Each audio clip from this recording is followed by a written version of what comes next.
300 000 saligots qui laissent tomber leurs animaux à la veille des congés payés. Comme les 300 000 assassins qui abandonnent chats et chiens sans espoir de les retrouver, préméditant leur saloperie, madame et monsieur sont partis.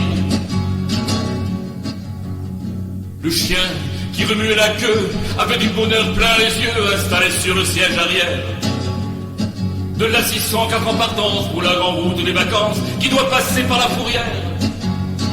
Quand l'animal devient trop lourd avec ses 10 kilos d'amour, et la voiture s'est arrêtée et la portière s'est refermée, tout s'est passé comme prévu. Et la voiture est repartie, le chien encore tout étourdi, mais celui qui ne comprend plus. À la même heure un peu partout, d'autres chiens sont devenus fous. Appuie sur l'accélérateur, 110, 120, 130 heures. Le chien va-t-il nous rattraper? Il avait beau être bâtard, il était capable d'avoir des accents de fidélité.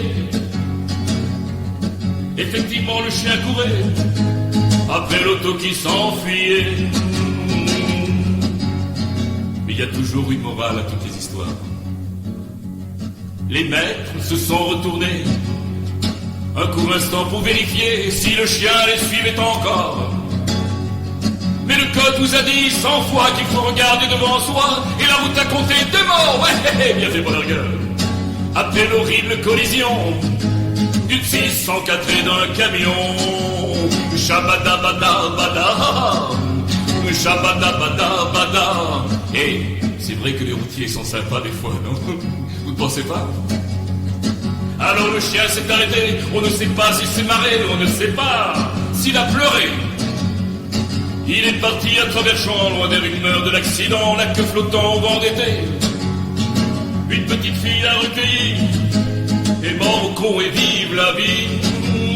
Mort au con et vive la vie. Mort au con et vive